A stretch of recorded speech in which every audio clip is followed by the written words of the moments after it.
Tan pronto nosotros abrimos la Biblia en el capítulo 1 del Génesis, y no tienen que ir allí, nos topamos con dos declaraciones que Dios hace acerca de nosotros, los seres humanos.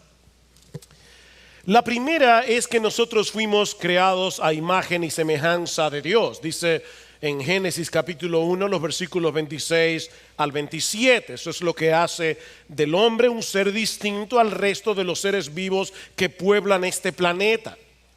Tenemos intelecto, voluntad, emociones, conciencia moral, capacidad creativa y muchas otras cosas más por el hecho de haber sido creados a la imagen y semejanza de Dios. Lo segundo que este pasaje nos enseña es que Dios nos hizo responsables de su creación como seres creados a su imagen. Dice en el versículo 28 de Génesis 1 que Dios le ordenó al hombre recién creado que sea fecundo, que se multiplicara, que llenara la tierra y que ejerciera dominio sobre los peces del mar, las aves del cielo y sobre todo ser viviente que se mueve sobre la tierra. Y más adelante, en Génesis capítulo 2, versículo 15, dice que Dios tomó al hombre y lo puso en el huerto del Edén para que lo cultivara y lo cuidara. En otras palabras, Dios le dio al hombre la responsabilidad de desarrollar plenamente la potencialidad de la creación para la gloria de su nombre. El hombre debía cultivar y cuidar el jardín del Edén.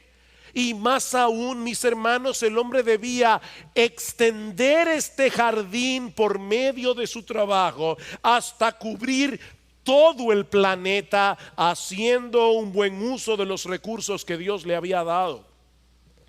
Si Adán y Eva no hubiera pecado, nosotros viviríamos en el huerto del Edén. Un huerto que iba a cubrir todo el planeta. Es por eso que Génesis capítulo 1 versículo 28 es un texto que ha sido conocido como el mandato cultural.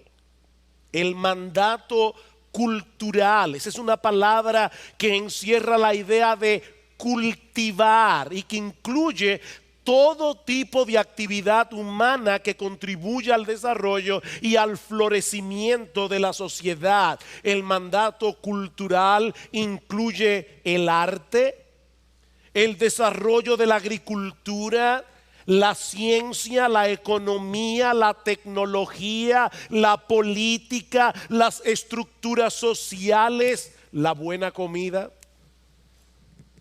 De hecho, mis hermanos, piensen en esto. Estamos aquí en este lugar. Yo puedo pararme y hablar a través de un micrófono. Ustedes me escuchan. Hay personas que están viendo este culto a través de la internet. De hecho, este sermón se está grabando y va a ser subido a YouTube.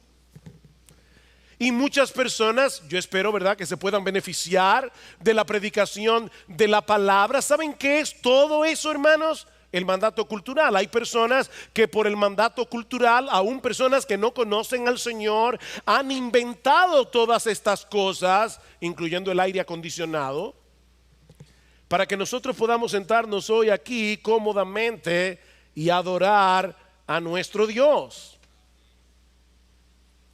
Piensen en los misioneros que han salido a predicar la palabra de Dios a otros lugares. ¿En qué se van? En avión. Hay personas que se han inventado aparatos a través de los cuales los misioneros pueden llegar bien lejos rápidamente y llevar la palabra de Dios. ¿Qué es todo eso? El cumplimiento del mandato cultural. Así que pudiéramos resumir todo esto en una fórmula matemática y decir que la creación más el esfuerzo creativo del hombre es igual a cultura. La creación hecha por Dios más el esfuerzo creativo del hombre, tuyo y mío, es igual a cultura. Dios creó al hombre a su imagen y semejanza para darle el privilegio de regir la creación junto con él. Así que, mis hermanos, hay un trabajo que nosotros estamos llamados a hacer en este mundo como seres creados a imagen y semejanza de Dios, cada uno de acuerdo a los dones, talentos y oportunidades que el Señor le ha dado. Mientras estemos en el mundo, debemos beneficiar al mundo en el cumplimiento del mandato cultural. De manera que la gran comisión dada por Jesús en Mateo capítulo 28 de hacer discípulos a todas las naciones no es la única comisión que Dios nos ha dado. No es la única. Tanto el mandato cultural de Génesis 1:28 dado a todo hombre, como la gran comisión dada a la iglesia, son mandatos divinos. Y ambos deben ser tomados en serio. Por eso Pablo dice en Colosenses capítulo 3, versículos 23 y 24, todo lo que hagáis. ¿A quiénes escribió Pablo este texto? ¿A los pastores? ¿A los maestros de escuela dominical? ¿A los que sirven en la iglesia? No, a los siervos. A los siervos que hacían todo tipo de trabajo. Y Pablo les dice, todo lo que hagáis, desde limpiar un piso hasta criar a un niño, hasta hacer una casa, hasta hacer una obra de arte, todo lo que hagáis, hacedlo de corazón, como para el Señor y no para los hombres, sabiendo que del Señor recibiréis la recompensa de la herencia, porque a Cristo el Señor servís. Cuando ustedes están envueltos en ese tipo de labores que no son espirituales, ustedes están sirviendo a Jesús. Ahora bien, nosotros sabemos que Génesis 1 y 2 está seguido por Génesis 3, la caída del hombre. Nosotros vivimos en un mundo caído en el que impera la maldad y el pecado. En medio de un sistema que no solo intenta alejarnos de Dios, sino también anularnos como cristianos para que no vivamos intensa y apasionadamente para la gloria de Dios, para que no cumplamos la gran comisión a ser discípulos en todas las naciones. La pregunta que yo quiero responder en esta tarde es: ¿cómo podemos ser fieles a Dios en medio de este sistema de maldad sin escapar del mundo y sin enredarnos en él? En el mundo, pero no del mundo. Debemos cumplir el mandato cultural viviendo como ciudadanos de este mundo. Pero, mis hermanos, ¿qué hacemos con algunos pasajes del Nuevo Testamento que parecen alentarnos a menospreciar nuestra involucración en el mundo, como si ser médico, por ejemplo, fuera menos noble que ser pastor? ¿O ser ebanista es menos noble que ser misionero? ¿Qué hacemos con esos pasajes del Nuevo Testamento que parecen alentarnos a menospreciar las cosas del mundo, como si lo único que valiera la pena es todo lo relacionado con la gran comisión? Como si todo lo demás fuera una pérdida del tiempo del que sería mejor librarse si tuviéramos una mejor opción. Bueno, lo que yo quiero hacer es ver algunos de esos pasajes. Quisiera considerar con ustedes algunos de esos pasajes para ver si en verdad enseñan lo que muchos creen que enseñan. Y el primero de esos pasajes, y los que fueron al retiro de jóvenes de este año recordarán que hablamos acerca de este tema. El primero de estos pasajes, pero a mí no me es molesto repetirles las mismas cosas, es Primera de Pedro capítulo 2 versículo 11. Les pido por favor que vayan conmigo a la primera carta de Pedro capítulo 2 versículo 11. Dice el apóstol Pedro: Amados, os ruego como a extranjeros y peregrinos que os abstengáis de las pasiones carnales que combaten contra el alma. Absténganse de esas pasiones. ¿Por qué? Porque somos extranjeros y peregrinos en este mundo. ¿Ya lo viste, pastor? Ahí dice claramente que nosotros somos extranjeros y peregrinos. Nosotros no pertenecemos a este mundo. Cuando yo era niño, había una serie de televisión titulada Mi Marciano Favorito, si algunos la recuerdan, protagonizada por Ray Walston como el marciano. Recientemente leí la historia de un hombre de negocios que tenía en su tarjeta de presentación, la imagen del actor de Mi Marciano Favorito. Y este texto de Primera de Pedro capítulo 2 versículo 11, con un mensaje que decía: solo soy un extraterrestre esperando irme a casa. Ahora, ¿es eso lo que Pedro nos está enseñando aquí, mis hermanos? Que nosotros somos extraterrestres esperando volar al cielo lo más rápido posible. Vean el texto otra vez. ¿De qué es que debemos abstenernos según Pedro? De las pasiones carnales que combaten contra el alma. Debemos mantener a raya esos deseos pecaminosos. No debemos satisfacer esos deseos. Mis hermanos, cuando nosotros cedemos a las tentaciones para aflojar esa tensión que sentimos mientras somos tentados, hay una tensión, ¿verdad? Cuando somos tentados, una tensión porque tenemos deseos de pecar. Y cuando nosotros cedemos a esa presión para que afloje la tensión, ¿saben qué es lo que estamos haciendo? Estamos tratando de apagar fuego con gasolina. Se va a encender más.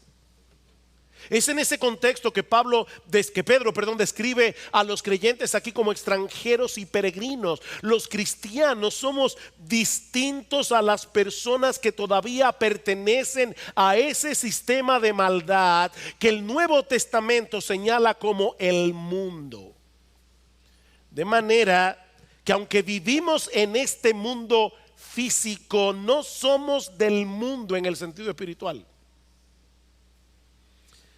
Vivimos en este mundo físico, hermanos. Somos terrícolas. Pero no pertenecemos a ese sistema de maldad que se opone a Dios. Escuchen lo que sigue diciendo Pedro más adelante en Primera de Pedro capítulo 4 versículos 3 al 4. Porque el tiempo ya pasado os es suficiente para haber hecho lo que agrada a los gentiles, habiendo andado en sensualidad, lujurias, borracheras, orgías, embriagueces y abominables idolatrías. Y en todo esto se sorprenden de que no corráis con ellos en el mismo desenfreno de disolución, y os ultrajan. Los impíos se sorprenden porque nosotros somos para ellos extranjeros y peregrinos. En cuanto a este sistema de maldad, nosotros no pertenecemos a este mundo caracterizado por la sensualidad, la lujuria, las borracheras. Cristo nos compró con su sangre para que no tengamos nada que ver con ese mundo de maldad. Somos extranjeros y peregrinos en lo que respecta a este mundo caído. Nosotros tenemos otro sistema de valores, nosotros tenemos otros propósitos en la vida, nosotros tenemos otras prioridades. Somos extranjeros y peregrinos. Pero ¿saben qué, mis hermanos? Nosotros fuimos creados por Dios para vivir en este mundo.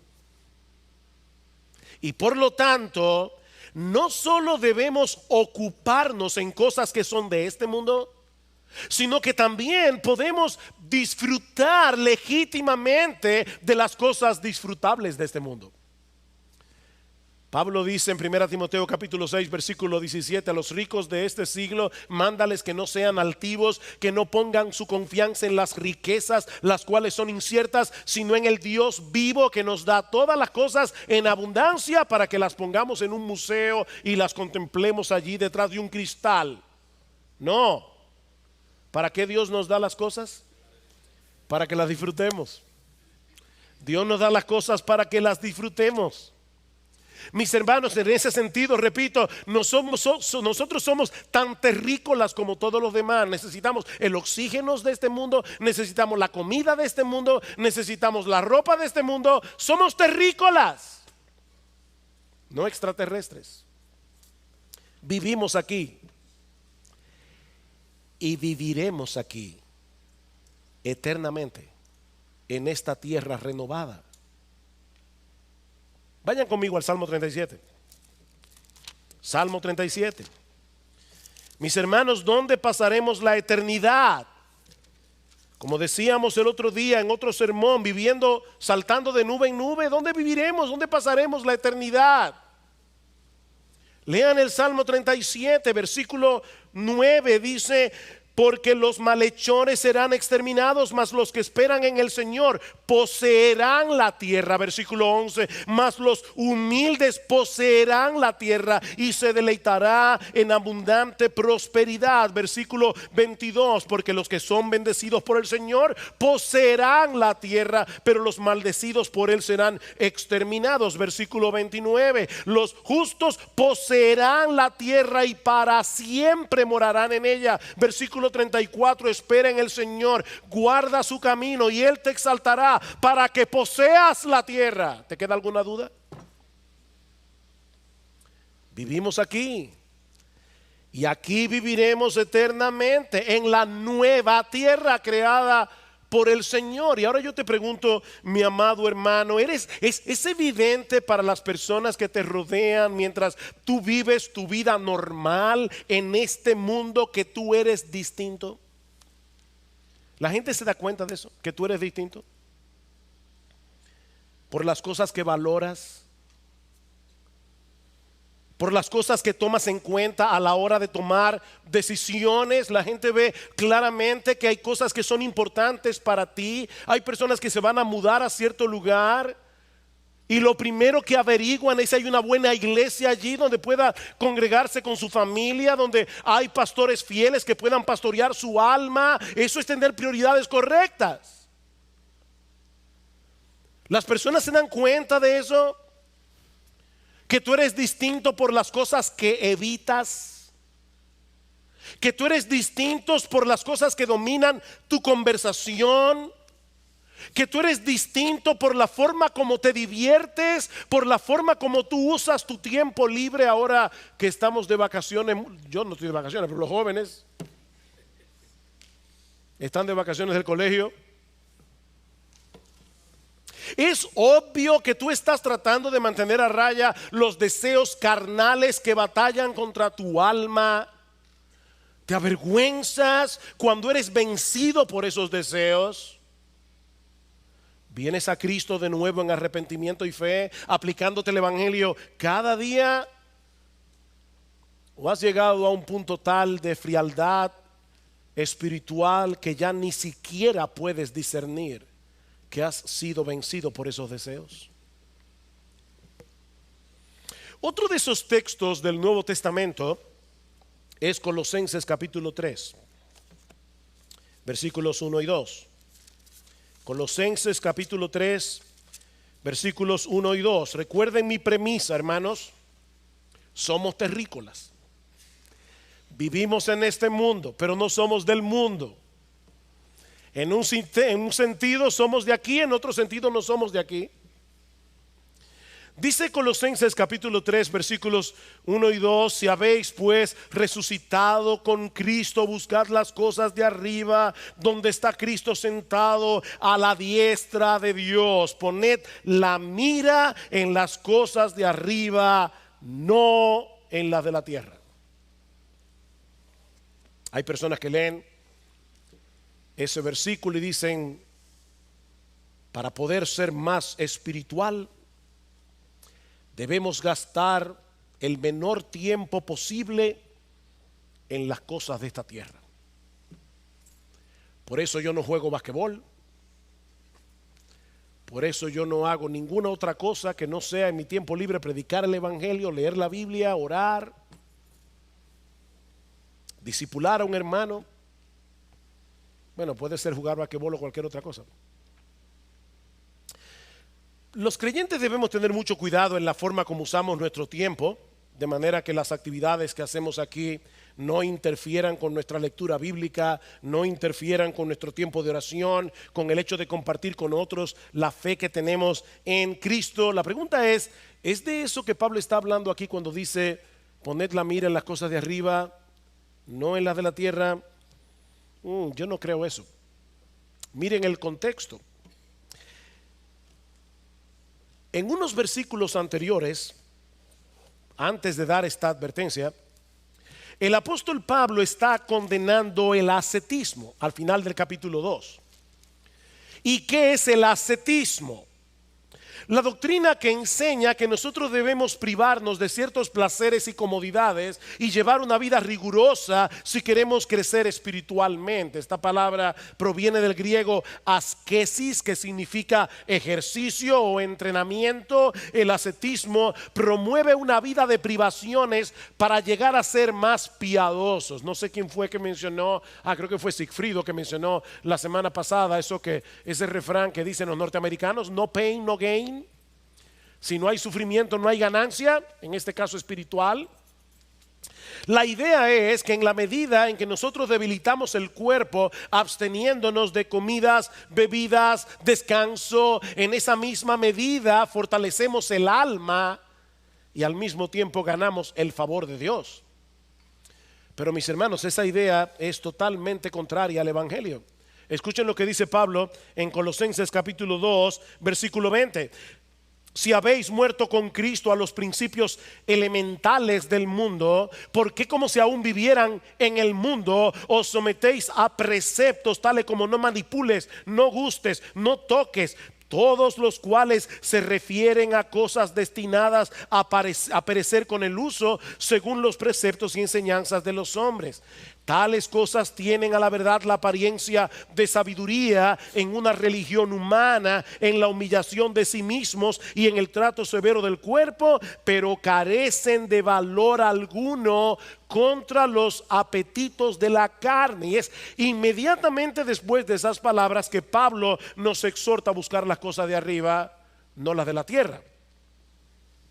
Debemos procurar la santidad, pero el ascetismo, dice Pablo, no es el medio para tratar de alcanzar esa meta.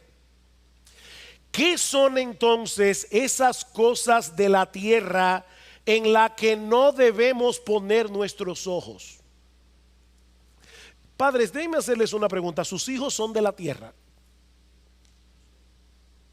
¿Sí o no? ¿Sus hijos son cosas de esta tierra? Sí. Digo, a menos que ustedes tengan ángeles, pero son de esta tierra, sus hijos. Y ustedes tienen que ponerle ojos a sus hijos. Su trabajo es de esta tierra. El cuidado de su casa es de esta tierra. Entonces, ¿cuáles son esas cosas de la tierra en las que no deberíamos ocuparnos para poder ocuparnos de las cosas celestiales? El texto lo enseña claramente en el versículo 5 del capítulo 3. Por tanto, considerad los miembros de vuestro cuerpo terrenal. Aquí se usa exactamente la misma expresión griega del versículo 2. Vuestro cuerpo terrenal como muertos ¿a qué? A la fornicación, la impureza, las pasiones, los malos deseos, la avaricia, que es idolatría. Pablo está diciendo, debido a nuestra unión con Cristo en su muerte y en su resurrección, todos esos pecados ya no deben reinar en nuestra vida. El pecado sigue siendo nuestro enemigo, pero ya dejó de ser nuestro rey. Y por lo tanto, en dependencia del Espíritu de Dios, debemos darle muerte a la inmoralidad sexual, a la impureza, a todos nuestros malos deseos y a la avaricia, que es idolatría. Y luego en el versículo 8 Pablo lo amplía, dice: Versículo 8 del capítulo 3, pero ahora desechad también vosotros todas estas cosas: ira, enojo, malicia, maledicencia, lenguaje soez de vuestra boca. No mintáis los unos a los otros, puesto que habéis desechado al viejo hombre con sus malos hábitos. Esas son las cosas de la tierra en la que no debemos poner nuestros ojos. Pablo no está hablando ahí de comerse un mango. Pablo no está hablando ahí de jugar basquetbol. Pablo no está hablando ahí de leer un buen libro. Pablo no está, me refiero a un buen libro secular. Pablo no está hablando ahí del trabajo. Pablo está hablando de esos pecados. Esas son las cosas de la tierra en la que no debemos poner nuestros ojos. Debemos poner la vista en las cosas de arriba. ¿Y qué son esas cosas de arriba? Donde está Cristo sentado a la diestra de Dios. ¿Y eso qué significa en la práctica? Que debemos vivir la mayor parte del tiempo en santa contemplación. No. Lean el versículo 12. Entonces, como escogidos de Dios, santos y amados, revestidos de tierna compasión, bondad, humildad, mansedumbre, paciencia, soportándoos unos a otros y perdonándoos unos a otros, si alguno tiene queja contra otro, como Cristo os perdonó, así también hacedlo vosotros. Y sobre todas estas cosas, vestidos de amor, que es el vínculo de la unidad, y que la paz de Cristo reine en vuestros corazones, a la cual en verdad fuisteis llamados en un solo cuerpo, y sed agradecidos. ¿Saben cuáles son las cosas del cielo en las que debemos poner nuestros ojos? El carácter de Jesús, que es el que está siendo descrito en los versículos 12 en adelante. No pongas tu mira en las cosas de la tierra. Apártate de esas cosas, apártate de esos pecados. Cultiva el carácter de Cristo. Eso es poner la mira en las cosas de arriba, donde está Cristo sentado a la diestra de Dios. Así que, mis hermanos, ¿cómo nosotros podemos saber si estamos poniendo nuestra mirada en las cosas de arriba? Si el carácter de Cristo es cada vez más evidente en nosotros, a través de un espíritu bondadoso, paciente, compasivo, perdonador, sobre todo en esos momentos cuando lo más natural sería reaccionar con amargura, con enojo, con ira, con malicia y todas las cosas que Pablo describe en el versículo 8. Y una vez más yo te pregunto, mi hermano, ¿tú valoras el carácter de Cristo como una joya de inmenso valor? Tanto que deseas de todo corazón que ese carácter sea cada vez más visible en ti. Tú te detienes en las Escrituras a observar con admiración la persona y las obras de Cristo, porque Pablo nos dice en 2 Corintios capítulo 3 versículo 18 que es contemplando su gloria que somos transformados de gloria en gloria en la misma imagen. Mis hermanos, no hay atajos aquí. Para ser como Cristo hay que poner la mira en las cosas de arriba, es decir, mirar a Cristo con admiración a través del lente de las Escrituras. No hay atajos. Mis hermanos, nosotros vivimos en una época donde hay muchas distracciones. Este aparatico es sumamente útil, pero este aparatico es un problema. Este aparatico es un problema porque es una fuente de mucha distracción. Mis hermanos, mirar a Cristo en la Biblia no es leerla 5 minutos mirando el que cada vez que te llega un WhatsApp, cada vez que te llega una notificación de Facebook de que alguien te le dio like a la foto que tú pusiste hace 3 horas. No, nadie puede mirar a Cristo en la Biblia mientras está teniendo ese tipo de distracción. Enfócate en las Escrituras, enfócate en Jesús. Mira las cosas de arriba, mira las cosas de arriba, donde está Cristo sentado a la diestra de Dios. Es de eso que Pablo está hablando en Colosenses. Apártate de la fornicación, apártate de la codicia, apártate de la ira, apártate del enojo, apártate de la mentira, porque son cosas de la tierra. Mira a Jesús con admiración a través del lente de la Biblia. No hay atajos aquí. Otro texto. Segunda a los Corintios capítulo 4, versículo 16. Este sí que es un texto muy mal interpretado. Dice Pablo: por tanto, no desfallecemos, antes bien, aunque nuestro hombre exterior va decayendo, sin embargo nuestro hombre interior se renueva de día en día, pues esta leve, pasajera aflicción nos produce un eterno peso de gloria que sobrepasa toda comparación, al no poner nuestra vista en las cosas que se ven, sino en las que no se ven. Porque las cosas que se ven son temporales, las que no se ven son eternas. Pastor, ahí está clarito. Si hay un pasaje que parece promover una vida súper espiritual, una vida extraterrestre, es este pasaje de 2 Corintios.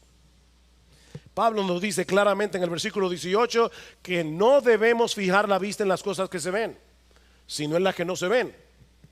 Porque las cosas que se ven son temporales, las que no se ven son eternas. Ahora, si nosotros miramos con cuidado el contexto de este pasaje, vamos a ver que Pablo está hablando de otra cosa. Lean conmigo los versículos 8 al 10 de 2 Corintios 4. Pablo dice, hablando de sí mismo y de los que como él estaban predicando la palabra: afligidos en todo, pero no agobiados; perplejos, pero no desesperados; perseguidos, pero no abandonados; derribados, pero no destruidos; llevando siempre en el cuerpo por todas partes la muerte de Jesús, para que también la vida de Jesús se manifieste en nuestro cuerpo. Pablo había tenido que pagar un precio muy alto por su fidelidad a Cristo, pero a pesar de todo eso es que él dice en el versículo 16: no desfallecemos. No desfallecemos, porque esas son las consecuencias temporales de vivir en un mundo caído, y no pueden compararse siquiera con las bendiciones eternas que tenemos en Cristo. Con esta información en mente, lean otra vez los versículos 17 al 18. Pues esta aflicción leve y pasajera, que es lo que se ve, a lo que se ve es esta aflicción leve y pasajera que tenemos porque somos cristianos. Esta leve y pasajera aflicción nos produce un eterno peso de gloria que no se ve, pero que sobrepasa toda comparación al no poner nuestra vista en las cosas que se ven, es decir, en las dificultades que nos acarrea el hecho de ser cristianos y de ser fieles a Cristo en un mundo caído. Porque las cosas que se ven, es decir, todas estas aflicciones, todas estas persecuciones que sufrimos por ser cristianos, son temporales. Pero las que no se ven, es decir, todas las bendiciones que nosotros tenemos por el hecho de estar en Cristo, esas cosas son eternas. ¿Se dan cuenta, mis hermanos, de qué está Pablo hablando aquí? Pablo no está hablando aquí de las cosas creadas por Dios como las cosas que se ven, las cuales se pueden ver, tocar, disfrutar. No, él está comparando lo que significa vivir en un mundo caído con las bendiciones que nosotros tenemos en Cristo. Vivimos en un mundo que aborrece a Dios y que por esa misma razón aborrece a los cristianos. Pero debemos seguir siendo fieles al Señor sin importar las consecuencias, sabiendo, como dice Pablo en Romanos 8:18, que las aflicciones del tiempo presente no son comparables con la gloria venidera que en nosotros ha de manifestarse. ¿Se dan cuenta, hermanos, qué son las cosas que se ven y las que no se ven? Déjenme otra vez hacer otra pregunta. ¿Tus hijos se ven? Son muy visibles. ¿Y sabes qué? Tú tienes que ponerle atención a tus hijos y se ven. Tu trabajo se ve. ¿Se ve o no se ve? Tu trabajo se ve. Y tú tienes que ponerle atención a lo que se ve, a tu trabajo. De hecho, yo soy pastor y yo tengo que bregar con este libro que se ve para poder hacer un mensaje que también se ve y predicarlo aquí en la iglesia cada domingo. Así que lo que Pablo está hablando aquí no es de lo que yo veo de este mundo creado por Dios. Las cosas que se ven son las aflicciones, las persecuciones que yo sufro por el hecho de ser cristiano. Esas son las cosas que se ven. Las que no se ven son las bendiciones enormes que nosotros tenemos en Cristo, pero que no se ven. Las cosas que no se ven es lo que Dios está haciendo en nosotros, forjando el carácter de Cristo, haciéndonos más pacientes, que son cosas que no se ven. Se ven los resultados de la paciencia, pero la paciencia en sí no se ve. ¿O alguien pudiera por favor enseñarme una paciencia? Nadie aquí tiene una paciencia, se la doy de una vez. ¿Alguien tiene aquí una paciencia, un amor, una compasión? Eso no se ve. Y ahora yo te pregunto, a la luz de ese pasaje, ¿estás tú dispuesto a sufrir las consecuencias de ser cristiano? Que se ve en la universidad, en tu lugar de trabajo, en medio de tu familia incrédula, en medio de tus amigos, siendo fiel a Dios y viviendo en santidad a pesar de las burlas que se ven, a pesar del rechazo que se ve? ¿O estás tan atento a las cosas que se ven, el aislamiento de tus amigos incrédulos, el maltrato, el rechazo que sufres cuando tú mantienes en alto tus convicciones cristianas, que estás perdiendo de vista las cosas que no se ven, es decir, los enormes privilegios que tienes por el hecho de estar en Cristo? Esa es la pregunta. Un texto más. Primera de Juan capítulo 2 versículo 15.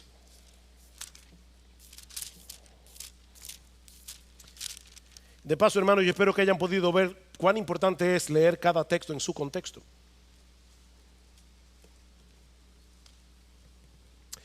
Y de paso también espero que hayan podido ver que para leer la Biblia e interpretarla correctamente no se puede estar distraído. Leer la Biblia toma tiempo. Leer la Biblia bien toma tiempo. Esto no se hace en 2 minutos. Primera de Juan capítulo 2 versículo 15. No améis al mundo ni las cosas que están en el mundo. Si alguno ama al mundo, el amor del Padre no está en él. Este sí que es un texto categórico. No améis al mundo. No hay nada sutil, no hay nada complicado en esta frase. Y por si acaso alguno tuviera alguna duda de cuáles son las cosas incluidas en esa exhortación, Juan sigue diciendo, ni las cosas que están en el mundo. ¿Cuántas cosas del mundo podemos amar? De acuerdo a ese texto. ¿Cuántas? Ninguna. Ninguna. Ni una sola. Y la razón que Juan nos da no podía ser más tajante. Si alguno ama al mundo, el amor del Padre no está en él. ¿Qué significa eso? Que una persona que ama al mundo de la manera como Juan lo está señalando en el texto no es cristiana. Eso es lo que el texto dice. Si alguno ama al mundo de esa manera, el amor del Padre no está en él, es un inconverso. Ahora tenemos que preguntarnos una vez más, ¿qué significa eso? ¿Contradice este texto todo lo que hemos dicho hasta aquí acerca del hecho de que Dios quiere que nosotros hagamos cosas como personas que vivimos en este mundo? Antes de responder esa pregunta, es interesante notar que Juan es el escritor del Nuevo Testamento que usa con más frecuencia la palabra mundo. 78 veces en su evangelio, 24 veces en sus cartas. El problema es que Juan no siempre usa la palabra mundo con el mismo significado. Por ejemplo, ¿qué dice Juan 3:16? Que de tal manera amó Dios al mundo que dio a su Hijo unigénito para que todo aquel que en él cree no se pierda, mas tenga vida eterna. Mis hermanos, si hay algún sentido en el que Dios ama al mundo, nosotros debemos amar al mundo en el mismo sentido en que Dios lo ama, ¿o no es así? Así que aquí tenemos: no améis al mundo, pero Dios amó al mundo, y nosotros debemos amar al mundo como Dios lo amó. Es obvio que la palabra mundo en Juan 3:16 tiene un significado, y en Primera de Juan 2:15 tiene que tener otro significado, ¿no es así? Otro texto que resulta muy iluminador es lo que Jesús le pide al Padre en Juan 17, cuando está orando por sus discípulos antes de su muerte en la cruz y su ascensión a los cielos. Dice en el versículo 15: yo no te ruego que los saques del mundo, sino que los guardes del mal. Jesús le pide al Padre que nos guarde del sistema mundano que impera en este mundo y que es contrario a los planes, los valores, la voluntad de Dios. Pero seguimos viviendo en este mundo. No lo saques del mundo. Y hay un montón de cosas que debemos hacer en el cumplimiento del mandato cultural y de la gran comisión, ¿no es así? ¿Y dónde las vamos a hacer? Aquí en el mundo.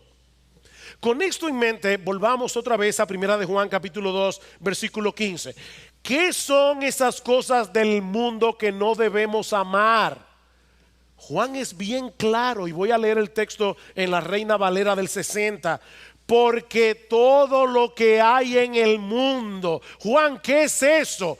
Los deseos de la carne, los deseos de los ojos y la vanagloria de la vida, eso no proviene del Padre, sino del mundo que no debemos amar. Y el mundo pasa y sus deseos, pero el que hace la voluntad de Dios permanece para siempre. ¿Se dieron cuenta, hermanos? En sentido general, Juan describe la mundanalidad en este texto como aquello que no proviene del Padre y que es contrario a su voluntad. Ahora yo le voy a hacer una pregunta: ¿quién creó este mundo? Dios. Qué tímidos están ustedes hoy. ¿Quién creó? Vamos a hacer como maestro de escuela dominical para niños. Niños, ¿quién creó este mundo? Dios. Y cuando Dios creó el mundo, ¿cómo lo declaró? Bueno en gran manera. Así que cuando Juan dice no améis al mundo, evidentemente no puede estar hablando de este mundo físico, porque este sí proviene del Padre. Y Dios el Padre lo declaró bueno en gran manera. Y no solo eso, sino que hizo al hombre y le dio la orden, el mandato de que se involucrara activamente en cuidar de este mundo, en transformar este mundo. ¿Qué es entonces lo que no debemos amar y que no proviene del Padre? Juan menciona tres cosas aquí. En primer lugar, la pasión o los deseos de la carne. Noten que Juan no está hablando de cosas externas. Juan está hablando de cosas que salen de nuestro corazón. Lo que deseamos tan fuertemente que compite con la supremacía de Dios en nuestras vidas, eso no proviene del Padre, sea lo que sea. Puede ser el deseo de tener una mejor posición económica. Puede ser un interés desmedido por la ropa o por tener una buena figura. Puede ser codearse con cierto tipo de persona. Puede ser estar obsesionado con la música o el cine o las redes sociales. Puede ser cualquier cosa, mis hermanos, cualquier cosa que esté suplantando a Dios de tu vida. Juan Calvino decía: el corazón humano es una fábrica de ídolos.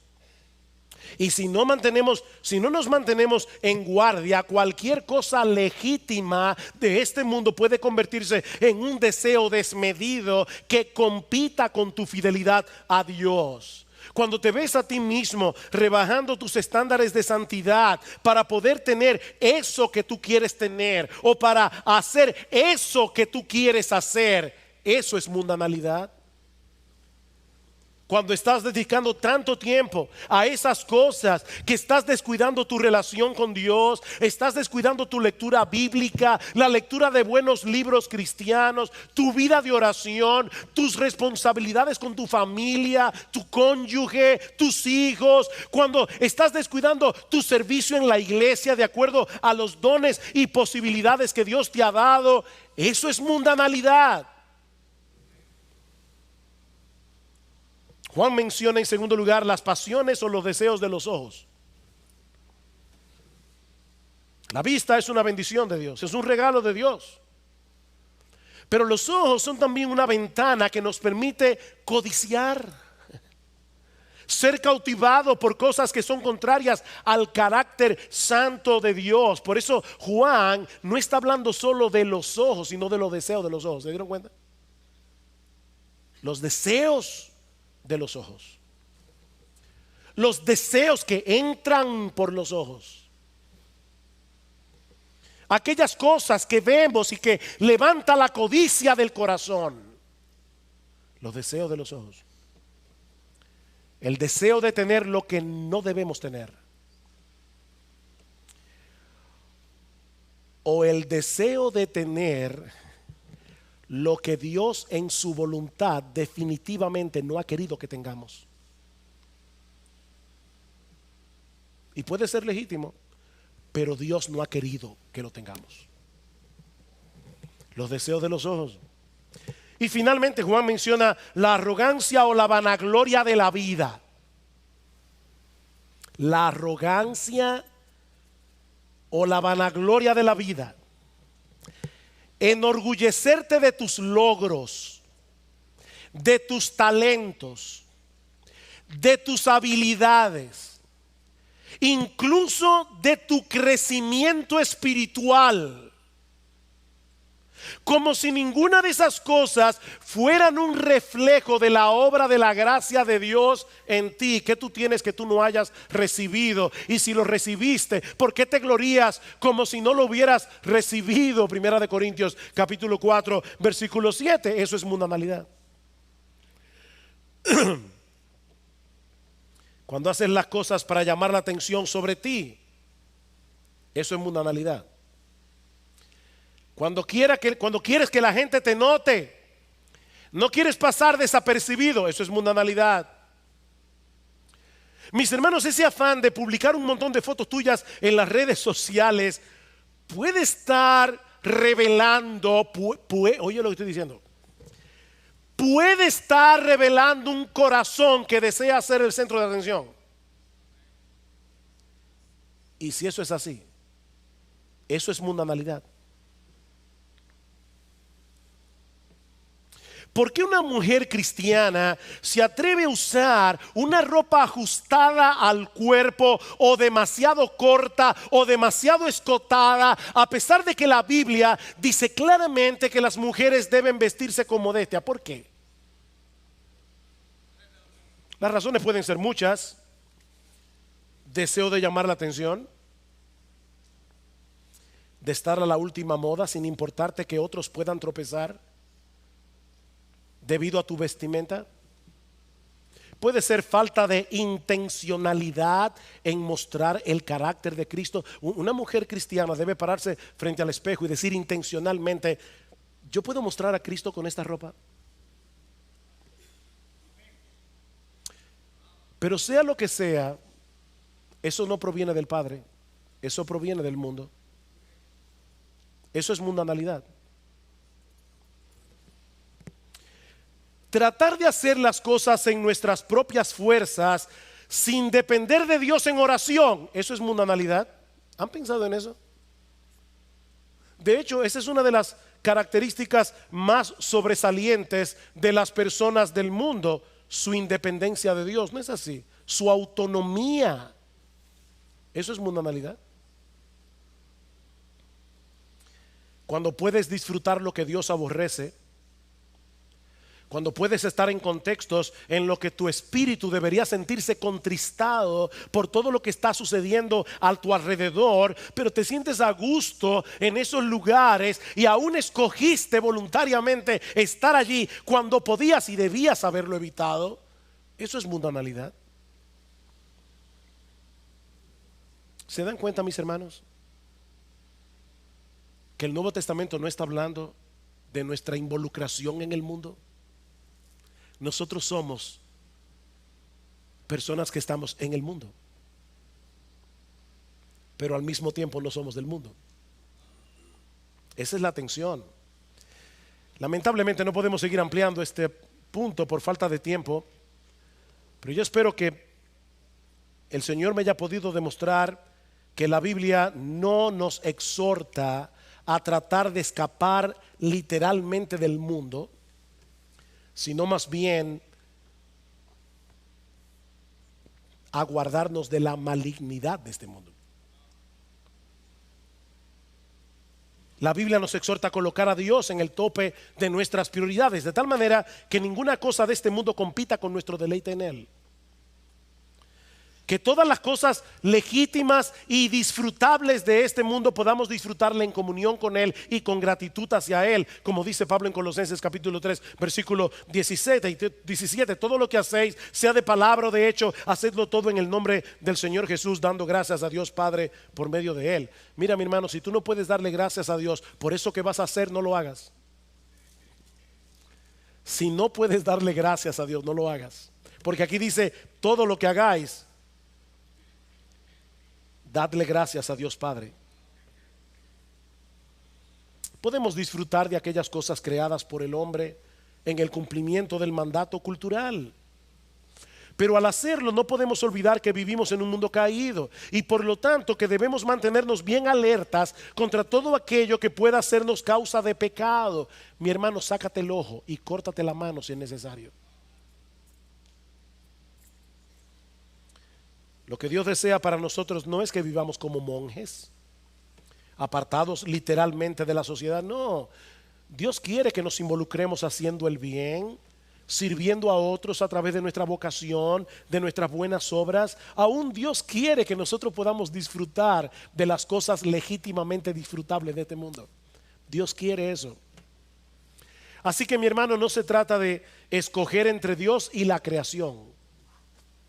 Se trata de servirle a Él, sirviendo a nuestra generación y disfrutarlo a Él, disfrutando lo creado. Disfrutarlo a Él, disfrutando a lo creado. Es una falsa dicotomía tratar de escoger cuál de los dos mandamientos debemos cumplir con excelencia: el mandato cultural o la gran comisión. No, ambos mandamientos son divinos y ambos debemos hacerlo lo mejor que podamos para la gloria de Dios. Cada cual de acuerdo a la vocación que Dios le haya dado. Y ya estoy terminando. Mis hermanos, lo que estamos diciendo es que no podemos permitirnos la mediocridad en ningún área de nuestra vida. Tú eres médico. Empéñate en hacerlo lo mejor que tú puedas. Eso es parte del mandato cultural.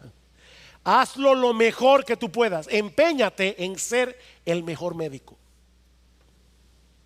Tú eres ebanista, abogado, herrero, mecánico.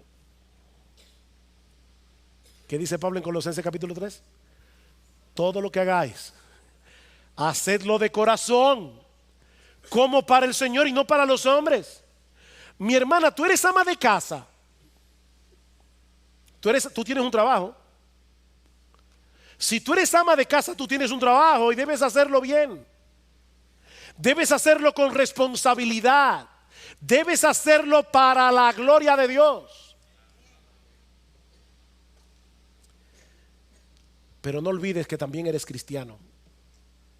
No olvides que también eres cristiana. Y por lo tanto, tampoco debes permitirte la mediocridad en tu vida devocional, en el conocimiento de las Escrituras, en el uso de tus dones para la edificación de la iglesia. Cada cual según las capacidades, dones y oportunidades que el Señor le ha dado.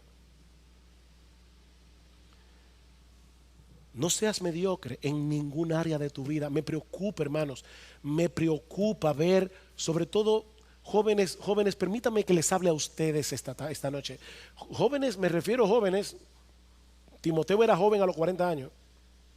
Porque uno dice jóvenes, yo no estoy pensando en 12 años. Jóvenes de la iglesia, casados ya. Si tú eres bueno en tu trabajo, qué bueno que eres bueno. Pero destácate también en otras cosas. Destácate en otras cosas. Los pastores hemos estado hablando mucho en estos días de nuestra edad promedio. Este año yo cumplo 58 añitos. Eso quiere decir que en 12 años yo tengo 70 años. Y déjeme decirle que yo no soy el más viejo de los pastores. Tampoco soy el más joven. Pero ¿saben qué es lo que yo quiero decirles, mis hermanos? Jóvenes, recuerden, jóvenes. El futuro de esta iglesia está en la mano de ustedes. El futuro de esta iglesia está en vuestras manos, no en la mano de nadie más. No vamos a llamar a gente de fuera para que siga edificando esta iglesia. Son ustedes los que tienen que tomar el mando y nosotros tenemos que ir desapareciendo. Pero para eso hay que tomar en serio lo que estamos hablando aquí. No podemos permitirnos la mediocridad en nada.